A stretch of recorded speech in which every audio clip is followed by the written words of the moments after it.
Yan, good morning and good day. Nandito ngayon sa Robinson, Santa Rosa, Laguna. At tatry natin kunin yung ating driver's license card. Kasi ang gamit pa lang natin ay yung papel, katulad nito. Ang tanong, pwede ba natin kunin ang ating driver's license card dito sa Robinson, Santa Rosa, pero sa Robinson, San Pedro tayo nag-renew? Makakakuha ba tayo? Kailan ba dapat natin talaga kunin ang ating driver's license card kapag papel pa yung hawak natin? Yan ang mga tanong na masasagot or sasagutin nila sa pagpunta natin sa LTO. Okay, abangan nyo yung ating update. Let's go. Good morning and good day. Yan, nandito tayo ngayon sa Robinson, Santa Rosa, Laguna. Yan, kaya pumunta tayo dito kasi may mga nagsabi na pwede na raw kunin yung card natin. Pero katatanong lang natin dun sa mismo sa LTO dun sa loob. Sabi talaga nila, kapag kukuha ka daw ng card o yung card nila o siya tawag nating driver's license card, kailangan sundin mo yung pinost nila doon sa LTO page. So, ibig sabihin, tama yung binanggit natin na kung halimbawa ay April, kailangan October makukuha ang iyong card. Pero kung May, so dapat next month mo pa siya pwedeng makuha. Kaya mga kaibigan, para sa inyo, aware lang sa mga lahat na nandito na wala pang card, mas maganda, sumunod na lang tayo sa sinabi nila kung ano yung nakapost doon.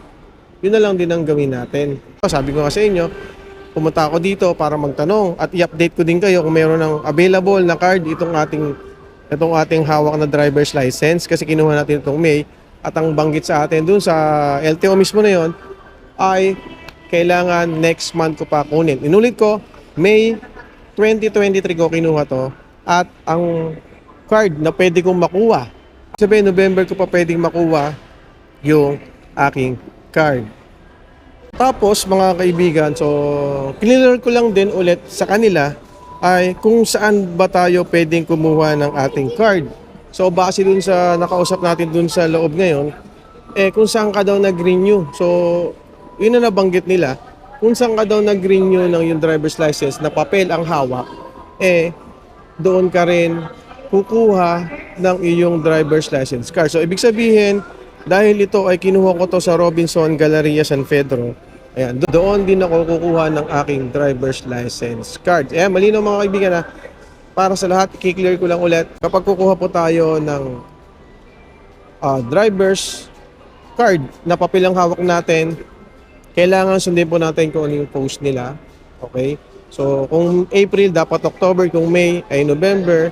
Kung June, ay dapat ay December yung kukunin. Tapos, kung saan kayo kumuha ng driver's license na papel na binigay sa inyo, ay doon din po kayo kukuha ng card.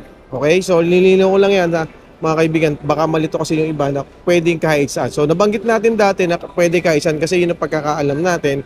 At yun ang nabasa natin sa post nila.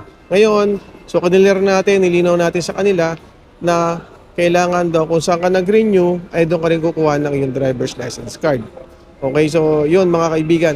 At para sa nakalaman din ng lahat, dito po sa LTO Robinson, Santa Rosa, Laguna, ay meron na pong available na driver's license card. Okay, yun lang. Maraming salamat. Thank you dito.